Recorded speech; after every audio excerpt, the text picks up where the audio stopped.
घोटाले एक नहीं कई बार हो गए। भ्रष्टाचार के आंकड़े करोड़ों अरबों पार हो गए। भ्रष्टाचार की रोशनी में रोशन कर अपना आशियाना, भूमि पर कब्जा करने वाले अब गुपकार हो गए। आज की प्रेस वार्ता भी उसी गुपकार गैंग से जुड़े हुए लोगों के बारे में है, जिन्होंने प्रदेश में वर्षों तक सत्ता में रहकर केवल लूटने का काम किया। जब सत्ता में थे तब भी करोड़ों अरबों के रुपए के घोटाले होते थे, और शायद आज तक का सबसे बड़ा घोटाला, ये इतना बड़ा जमीन घोटाला है कि ये केवल जम्मू कश्मीर नहीं, शायद देश का सबसे बड़ा इस तरह का घोटाला हो।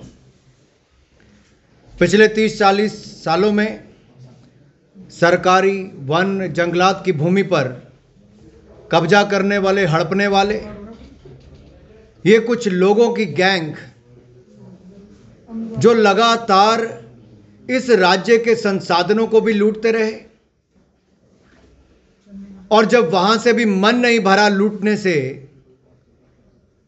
तो सरकारी और वन भूमि पर कब्जा कैसे करना है, उसको वैध और अवैध तरीके से अपना कैसे बनाना है, उसके लिए कानून कैसे पारित करने हैं, और कानूनों के माध्यम से उस जमीन पर लीगली अपना कब्जा कर लेना है।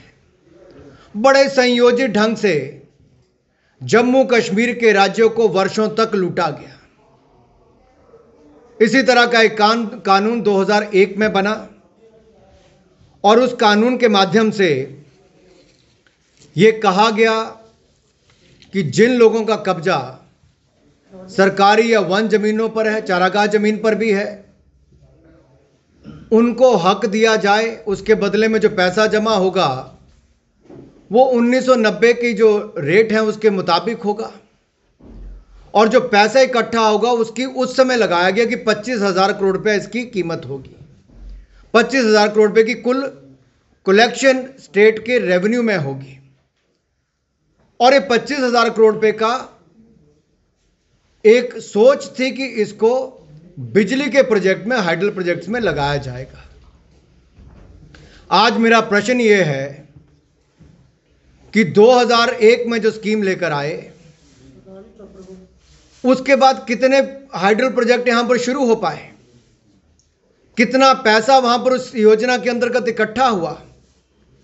और इस कानून को कहते थे, जो आप लोकप्रिय तौर पे जानते हैं, रोशनी कहते थे, लेकिन Roshni the J&K State Lands Act 2001 which was for the vesting of ownership to the occupants, यानी कि जिन्होंने गैर कानूनी और असंवैधानिक तरीके से इस पे कब्जा भी किया था, उनके लिए कानून बना दिया गया था।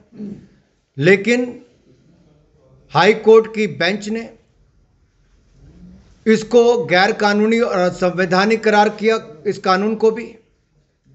और इस घोटाले में शामिल जितने नेता हैं, व्यापारी हैं, अधिकारी हैं, कर्मचारी हैं, जो भी ऐसे नामी ग्रामी लोग हैं जिनको लाभ मिला है, उसके नाम जग जाहिर करने का आदेश दिया था, और हाई कोर्ट के आदेश पर इसकी सूची जनता के सामने रखी गई है, पब्लिक डोमेन में रखी गई है।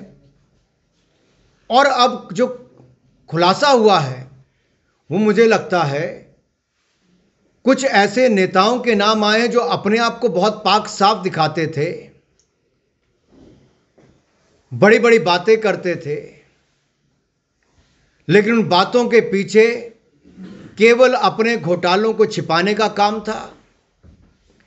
यह गुपकार गैंग की नींव तो 2001 में रख दी गई थी। जमीन पर कब्जा फारूक अब्दुल्ला जी करते हैं, उनके रिश्तेदार करते हैं, एनसी के नेता करते हैं। एनसी का पार्टी का कार्यालय जम्मू और श्रीनगर दोनों जगह, जो 3 कनाल 16 मरले, और श्रीनगर में भी 3 कनाल 16 मरले उसको भी दिए गए, वो भी इसी जमीनों पर दिया जाता है, इसी योजना के अंतर्गत। आखिरकार ये योजना किसके लिए थी? गरीब की भलाई के लिए, राज्य की भलाई के लिए, रोशनी प्रोजेक्ट लाने के लिए, कि इन भ्रष्ट नेताओं के घर रोशन करने के लिए और इनको अरबों रुपए की जमीन दिलाने के लिए था। एक बहुत बड़ा प्रश्न चिन्ह आज इनके ऊपर लगता है और ये सूची अब जग जाहिर हुई है, इससे इनके नाम भी सामने आए हैं। अगर आप सूची में नाम देखेंगे तो एनसी के बड़े बड़े नेताओं के नाम हैं। जैसा मैंने कहा कि इनके पार्टी हेडक्वार्टर जम्मू का हो, जो शेर कश्मीर भवन है वीर मार्ग पर 3 कनाल 16 मरले का। पार्टी हेडक्वार्टर कश्मीर में नेशनल कॉन्फ्रेंस का हो, जो नवाइस सुबह ट्रस्ट के लिए 3 कनाल 16 मरले का दिया गया हो। फारूक अब्दुल्ला जी का अपना घर हो, आप जमीन छोटी सी लेते हैं लेकिन उससे दुगनी तिगनी जमीन पर कब्जा करके बैठ जाते हैं। 3 पीढ़ियां आपकी सत्ता में रही, मुख्यमंत्री रही, उन लोगों को भी जम्मू कश्मीर में जमीनों पर कब्जा करना पड़ता है। देश दुनिया में आपकी संपत्तियों के ढिंढोरे पीटे जाते हैं। आखिरकार ये कानून किसके लिए बना था और इसमें समय समय पर बदलाव क्यों किए गए? चाहे पीडीपी की सरकार थी, जब पीडीपी के मुख्यमंत्री थे तब भी, कांग्रेस के मुख्यमंत्री बने गठबंधन में तब भी, तो इन पे सवाल खड़ा होता है कि बार बार नियमों में बदल करना, कट ऑफ डेट को बदलना, तो उस सूची को लगातार आगे बढ़ाना और 3,42,000 कनाल जमीन, कितनी? 3,42,000 से ज़्यादा कनाल जमीन ये इस घोटाले के माध्यम से ले ली गई। 25,000 करोड़ रुपया सरकारी खजाने में आना था, मात्र 76 करोड़ रुपया सरकारी खजाने में आया है। ये हजारों करोड़ रुपए की लूट, इसका जिम्मेदार कौन है? क्या गुपकार गैंग के लोग सामने आएंगे, बताएंगे कि इस घोटाले में शामिल ये लोग कौन कौन थे? और आखिरकार क्या इन सब ऐसे ही घोटालों को ढकने के लिए ये गैंग का गठन हुआ है? ये लैंड ग्रैबर्स गैंग है, ये जमीन पर कब्जा करने वाली गैंग है। ये जो अपने आप को जमीनी नेता कहते थे, जमीनी नेता नहीं, ये जमीनों पर कब्जा करने वाले नेता हैं, दलाल हैं उसके। इनको देश को जवाब देना चाहिए। अगर अनुच्छेद 370-35 से नहीं हटता, करप्शन के मामले नहीं चलते, ये कोर्ट की जांच नहीं होती, पीआईएल दाखिल नहीं होती, हम तो धन्यवादी हैं हाई कोर्ट के कि जिन्होंने सीबीआई को जांच के आदेश भी दिए और इन्हें ऊंचे ऊंचे बड़े बड़े लोगों के नाम, पूर्व मुख्यमंत्री की बहन, उनके उस समय के एजी, उस समय के जे&के बैंक के चेयरमैन, उस समय के आला अधिकारी, उस समय के आला कर्मचारी, इन लोगों ने सरकार की और वन की भूमियों पर कब्जा करने का काम किया था। ये जम्मू कश्मीर के हितों के लिए कभी नहीं लड़े, ये तो जमीनों पर कब्जे और सिस्टम को लूटने का काम करते थे।